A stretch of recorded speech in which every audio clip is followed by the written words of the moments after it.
শিরোনাম, এবার জানাবো বিস্তারিত। বাণিজ্য বিনিয়োগ সহযোগিতা ফোরাম চুক্তি টিকফার দ্বিতীয় বৈঠকে গুরুত্ব পেয়েছে জিএসপি ইস্যু। গার্মেন্টস শিল্পে শ্রমমান উন্নয়নে হাতে নেওয়া পদক্ষেপে সন্তুষ্ট হলেও এই সুবিধা ফিরিয়ে দেওয়ার ব্যাপারে কোনো দিনক্ষণ নির্ধারণ করেনি যুক্তরাষ্ট্র।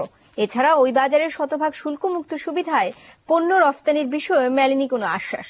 প্রশান্ত মহাসাগরীয় সহযোগিতামূলক চুক্তির ফলে রফতানি বাজার ক্ষতিগ্রস্ত হওয়ার বিষয়টি বৈঠকে উত্থাপন করে বাংলাদেশ।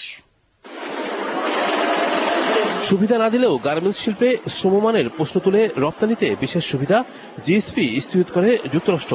তারপর তাদের দেয়া 16 শর্ত পূরণ করা সহ তৈরি পোশাক শিল্পে নানামুখী সংস্কার কর্মসূচির বাস্তবায়ন করে বাংলাদেশ। গেল বছরে ঢাকায় অনুষ্ঠিত বাণিজ্য ও বিনিয়োগ সহযোগিতা ফোরাম চুক্তি টিকফার প্রথম বৈঠকে বাংলাদেশ গুরুত্ব দেয় জিএসপি পুনর্বহালের ইস্যু।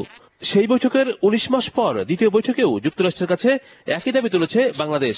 আমাদের যারা অংশগ্রহণ করেছেন তারা মার্কিন প্রশাসনকে, তাদের কাউন্টারপার্টকে এগুলি নিয়ে অবহিত করবেন।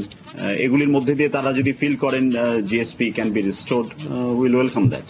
এছাড়া শুল্কমুক্ত সুবিধায় যুক্তরাষ্ট্রে পণ্য প্রবেশাধিকার টিপিপিতে অন্তর্ভুক্তি, রুলস অব অরিজিন শিথিল করার বিষয়ে বৈঠকে দাবি তোলে ঢাকা।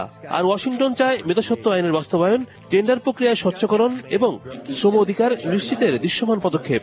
টিকফা হচ্ছে একটা ফোরাম যেখানে আমার বাণিজ্য স্বার্থ সংশ্লিষ্ট সবগুলো ইস্যু আলোচনা হবে। সেরকম একটা বড় ফোরামে আমার জোরালো দাবি থাকা উচিত যে আমি যেসব পণ্যে আমার রপ্তানি সক্ষমতা আছে সেসব পণ্যের যাতে শুল্কমুক্ত প্রবেশাধিকার আমি আমেরিকান মার্কেটে পাই। টিকফাকে ব্যবহার করতে হবে এখন, যেহেতু এটা হয়ে গেছে। আমাদের নিজস্ব যেসব আগ্রহের জায়গাগুলি আছে, বিশেষত মার্কিন যুক্তরাষ্ট্রে আমাদের বাজার সুবিধা সম্প্রসারণ, সেখানে কংগ্রেসে যাতে বিল উঠে সেটাকে ব্যবহার করা, টিকফাকে ব্যবহার করা, সেটার জন্য। গতকাল শেষ হওয়া টিকফা বৈঠকে শ্রমমান উন্নয়নে বাংলাদেশের উদ্যোগ প্রশংসা করেছে যুক্তরাষ্ট্র। তবে জিএসপি ফিরিয়ে দেওয়ার দিনক্ষণ নির্দিষ্ট করেনি তারা। রিমন রহমান, যমুনা নিউজ, ঢাকা।